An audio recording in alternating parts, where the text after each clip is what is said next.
Good morning, friends. We are on Chapter 5 Romance of the Streets. It began from there, from the recklessness of young boys and girls, from the courage of long marginalized women, from long oppressed men whose hearts had no more room for fear.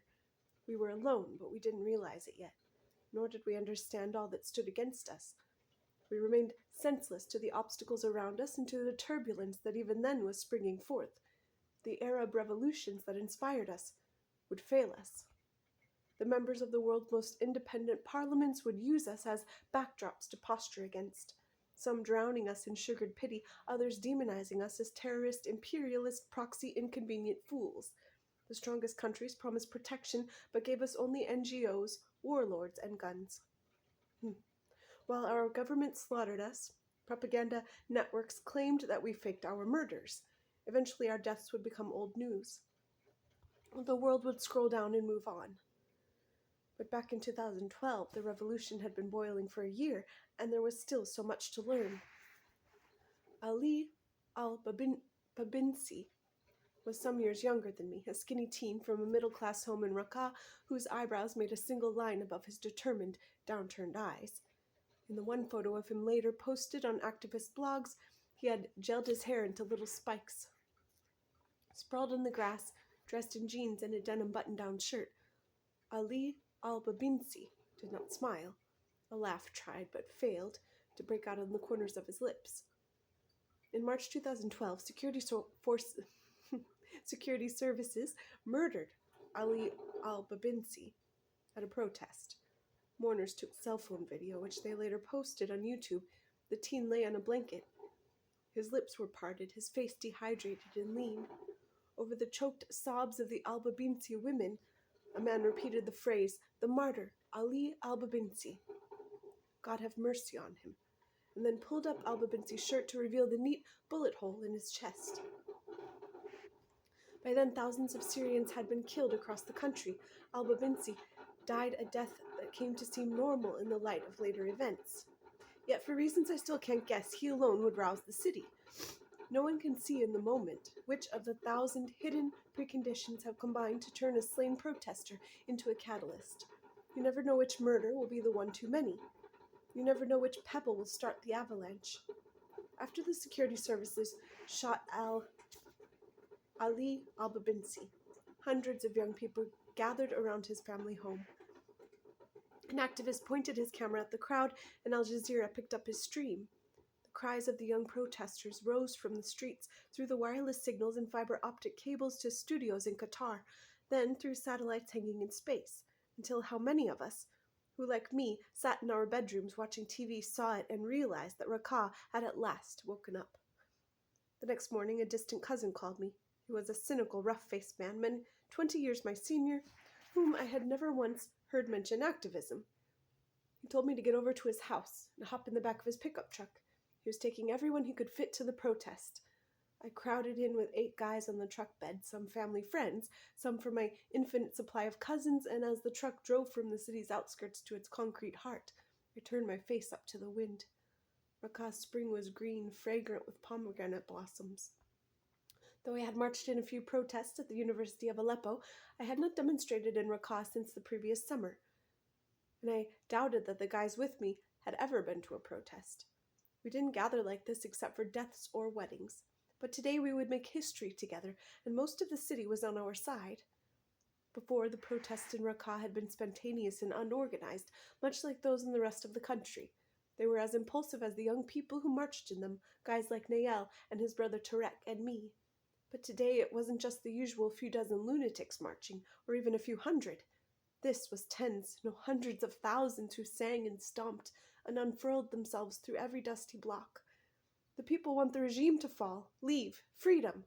The whole city seemed to have taken to the streets in al-Babinsi's honor. Old men shoulder to shoulder with teenagers, old women alongside teenage girls, children bouncing on their dad's shoulders or cradled in their mother's arms. Last Ramadan, old ladies had rained curses upon us, but now they leaned over their balconies and cried out, "God protect you," as if at a wedding they showered us with handfuls of rice. I tried to stay with my cousins, but the protesters were too many, and the crowd pushed us where it would. One hand, we shouted, our call for unity. In the luscious warmth, those words felt new on my lips. Rakah had Ali al-Babinsi as a martyr now, like the martyrs that had inspired Homs and Dara to the streets, and we were one hand, one country. Our solidarity was woven from the hot red thread of death. State TV had tried to defame us as sectarians and infiltrators. We want freedom, Muslims, Christians, Druze, and Alawites, we replied, listing the main religious communities of Syria. The pro-regime satellite channels had sworn that we were Islamist radicals, not Muslim brothers, not Salafists. We want the regime to fall, we shouted back. When the crowd screamed, "If you have a conscience, join us," I felt a rush of shame. Surely many of the people did not join us, whether due to fear or uncertainty. But I knew they had their consciences anyway. Rakah had not yet learned the religious chants, though they had already started a month earlier, rising from the besieged streets of Deir ez-Zor, from Homs, with its destroyed rebel neighborhood Bab Amir. They resembled my father's Sufi prayers. They spread as protesters realized their aloneness, that no mercy was coming from within the country and no help from without. "Oh God, we have no one but you. To heaven we are heading, martyrs in millions." The crowd would call and feel moved by a power greater than any tyrant. However, my revolution was not a religious one. When those chants began in Rakah, I stayed silent. That morning I saw Rakah anew. We were not passive. I finally understood. From injustice we could forge a better future. We would free ourselves from the chains of the past, from our hopeless self-esteem, I thought. The crowd shoved toward Rakah's main square, which was flanked on one side by our famous clock tower and on the other by a hideous statue of Hafez al-Assad, giant, crudely carved and coated in gold paint. The artist had portrayed our eternal comrade in the robes of a traditional peasant. We could barely see the statue over the wall of the soldiers who confronted us. Somehow we were not afraid. I saw myself in the younger men's faces. We are the same, I thought. Only their fatigues make them seem alien. Only the Kalishnikovs make them look harmful. After all, we are all Syrians. Surely they'll let us through. Maybe they'll even join us. "The army, the people, one hand," hollered the crowd, and I believed them. I should have remembered my briefest stint of mandatory military training the summer before. A wasted month of humiliation and hunger, drinking water laced with some mineral rumored to keep us from getting hard. Officers ordered us to kneel in hot gravel until the soft city boys fainted. Military regulations didn't allow them to curse us, so they cursed our God instead. A fat lieutenant colonel forced us to roll through the filthy mud as punishment. When one boy refused, he spent a whole day locked inside his shit-encrusted latrine. We barely survived our month. The conscripts sent to disperse our crowd were in the middle of their mandatory 2 years. From the stories my relatives told me about their own military service, I knew nothing about what that meant. In the Syrian Arab army, only one allegiance mattered. You were your general's slave. Disobeying an order meant betraying your country. Otherwise, you were on your own, against all other creatures with only yourself to count on. To live meant to prey and to devour. Sympathy was a weakness. No one cared if you survived. This trauma robbed soldiers of their emotions. They became bitter automatons, casting aside all mercy, glorying in their contempt for anyone outside themselves. I was 500 feet from the riot line when the soldiers shot into the air. The bullets were continuous, so loud that I could barely hear the screams of those beside me. Then the soldiers turned their guns on us. They call poppies Dam Ash Shahid, martyr's blood. Well, today the blood gleamed redder than any flower. The street before me was dissolved into a swirl of fleeing protesters and pursuing bullets. Not knowing what to do, I riveted myself behind the clock tower. It would be hard to remember later. No face stood out for me, no body, no name. We were a creature of 800,000 arms and legs, not people but a city. Each protester a fragment of this dust-caked concrete whole, implacable, unmovable, stubborn despite all dangers. Voices rose in warning. "Get down! Hide your face!" But why? No one can shoot a city. Some protesters ran right up to the riot line and screamed, "Hey, hey, this is Rakah!" Some hid in alleyways and beckoned their comrades to safety. Young guys darted into the mess, scooped up the injured, and carried them to the homes of opposition sympathizers, avoiding the hospitals. Security services stocked the hospital halls, and a protester with a bullet wound was likely to be pulled from his hospital bed. The building for the Bath Party Education Branch sat at the corner of the main square. Protesters started toward it, Molotov cocktails in their hands. One youth threw his bottle like an ancient Greek once threw his spear. The fire caught. His comrades clambered up the building's walls, defiant of the government snipers. To tear down the massive portrait of our comrade, God the Father fell onto the curb. Before now, I'd never related to Rakah. My family came here 50 years ago from the Aleppan countryside. We had different accents. Rockins mocked ours, and we returned the favor. I had seen myself as a foreigner, exiled to a rural town that one blessed day I would leave. On the blood-slick ground, I realized the depths of my mistake. These were my people. This was my city. The boys in their counterfeit football jerseys, the girls in their neat headscarves, the old men who wore the galabayas I had once loathed. All seemed on the verge of reclaiming some long-ago stolen power. When the people were the rulers, no one could stand against them. They could kick out the police, the security services, the entire regime. They could make the only revolution that mattered. I saw the fear on the soldiers' faces. Well, be afraid, you senseless machines. This is Rakah.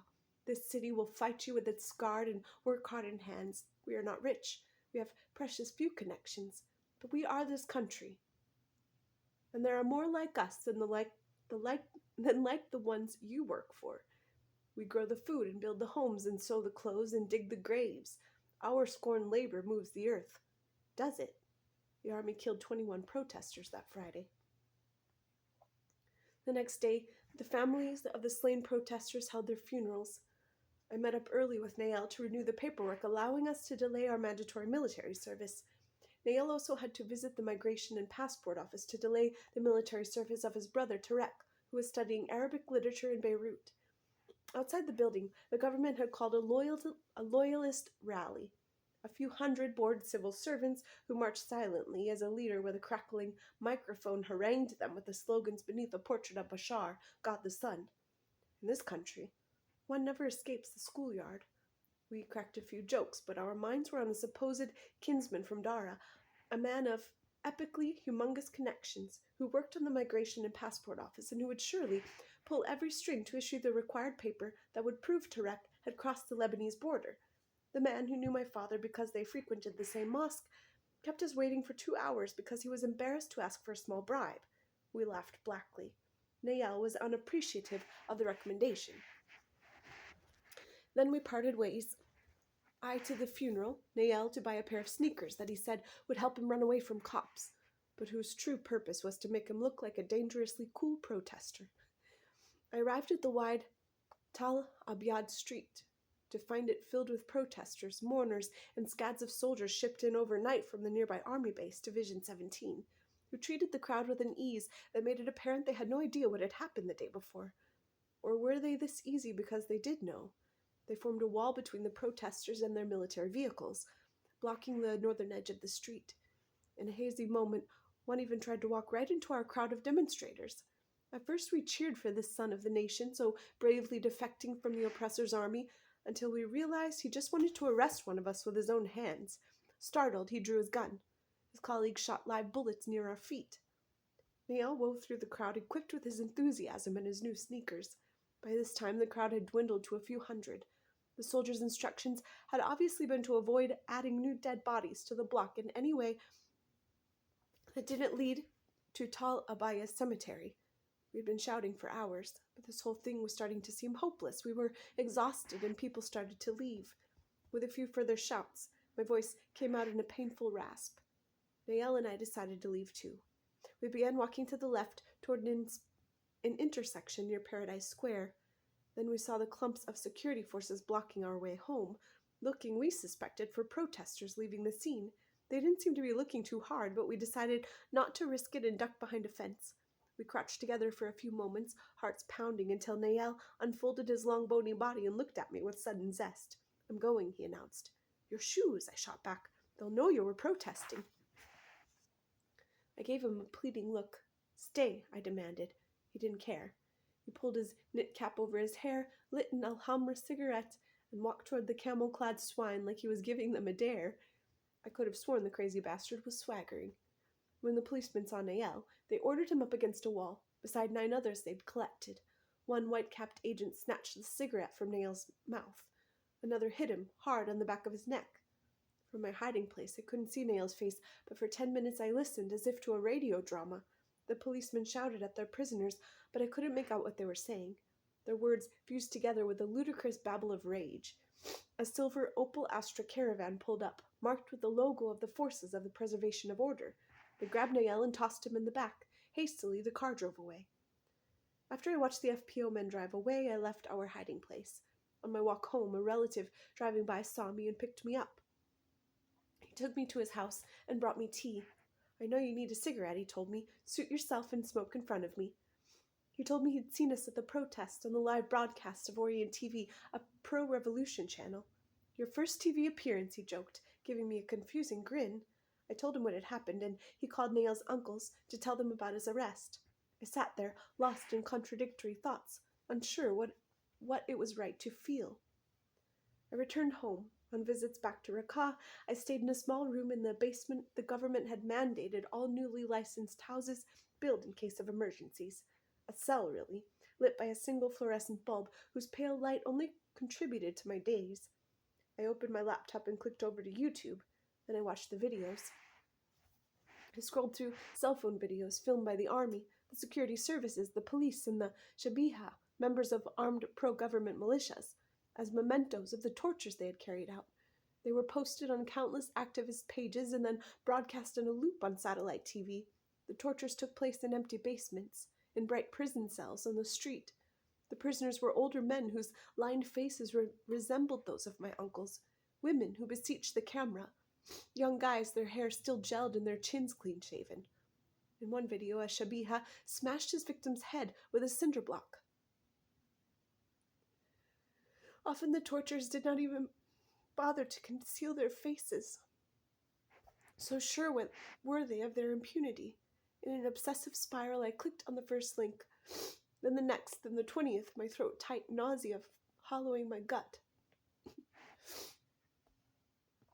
The man shakes on the floor, shirtless in his or someone else's filth. Who's your god, you animal? The soldier asks. Out of fear, the helpless man replies, Mr. President Bashar al-Assad. Liar! The soldier's boots descend on his back. I switched from one YouTube page to another, but they were all broadcasting the same scenes, the same clips, the same activists, the same analysts, the same low-quality video of cops, Shabiha,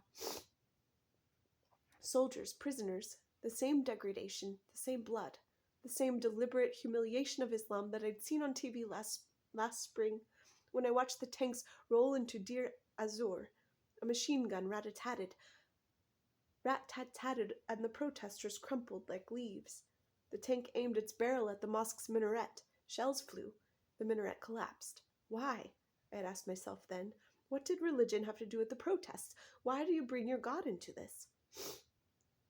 A few months later, one of my English professors would post a link to a report by BBC's war correspondent Ian Pannell on the recent rebel attack on Aleppo. 3 words of the report struck me like gunshots. Syrians against Syrians. We were Syrians against Syrians in those videos, I thought, full of shame. It took a forwarder saying it for me to see it clearly, whereas before I had thought of our fights as just one piece of an international, universal struggle against dictators, armies, and corruption. Syrians fighting Syrians.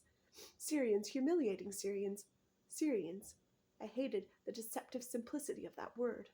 We were 23 million people, soldiers and fighters, revolutionaries and counter-revolutionaries, the torturer and the victim. How could one word encompass us all? I pictured the word Syrian beneath my shoes. I buried it in the sewage.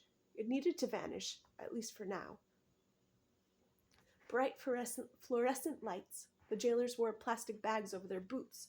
Wouldn't want to mess up that shoe leather with blood. The 2 prisoners were in their underwear, doubled over in shame. Bark, one jailer ordered. The first blindfolded prisoner barked. Wallah Omar. Yes, sir. Bark, you Arsa. He barked in even louder than his cellmate, perhaps to impress his jailer and to avoid a second insult. What a donkey. The first jailer laughed. Wild one, the other added.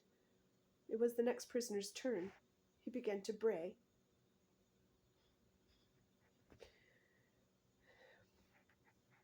2 days after the arrest, I received a phone call. Nael is home, he's out.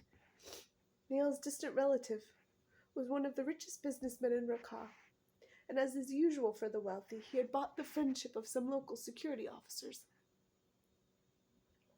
Those connections had procured Nael's freedom. The door to Nael's family home was iron, one white but one long since rusted in the sun. I pressed the doorbell. The door squeaked open, and in the doorframe stood Nael's youngest brother, a rake-thin 15-year-old whose delicate features still carried traces of shock. He led me to the sitting room where Nael sat surrounded by his people, who lounged on mattresses pressed up to the walls. Nael embraced me as if it had been a century. He looked tired, but his face showed no bruises. Anger burned in his eyes. Nael smiled at me broadly. "Where were you, Yamalam?" he asked. I did not utter a word. The sitting room was too tiny for his many relatives, whose voices crossed and conversations overlapped. Thank God he is out. The relative who had bought Nael's freedom argued with one of his uncles. "Look at the things these young people are doing to the country," his uncle sighed angrily. I lay back on the cushions. They were old, the fabric the color of weak coffee. I remembered all the times I'd dropped by this house since childhood. Nael's father had died many years earlier. I used to chat with his mom until our friends showed up, and then we'd bore her with our guy talk. Then our group would play cards or watch movies or murder each other in video games. Sometimes we stayed up until the dawn prayer. Now Nael's people stared hard at me like his arrest was my fault. Nael's youngest brother brought us tea. It was Raqqa style, sweet enough to make your teeth ache.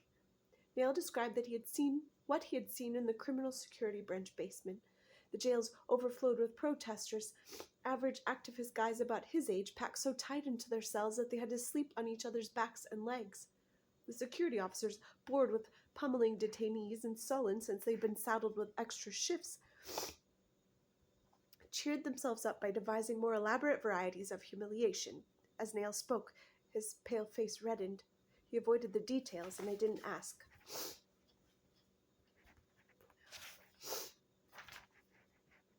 The details could break the fragile civility in the room. Everyone knew that one of his uncles was a loyalist who had made his fortune accepting bribes to settle land disputes, so we could not rage against the regime directly. Our anger moved as an undercurrent, even more dangerous for its silence. "They forced my people to say blasphemous things," Nael whispered. The jugular vein stood out on his throat as he spoke in hot whispers of this affront to faith. Was this Nael, my Nael? He of the nude drawings and the blasphemous jokes? He who never missed a chance to mock the Piaf's simple people? Who was this man before me now? In the YouTube video, the man was naked. His jailers had transformed his body into a map of torture, its continents traced in bruises, burns, and scars. One soldier slapped the man's face. The other whipped him. Syrians against Syrians again. "Stand up, Wallah!" the first soldier shouted. "You want freedom," he continued. The man could barely talk. "Who's your God?" The soldier slapped the naked man, who was too weak, too reluctant to answer. "Your God is Bashar, Wallah. Who's your God?" "Bashar," the man said. The other soldier resumed whipping.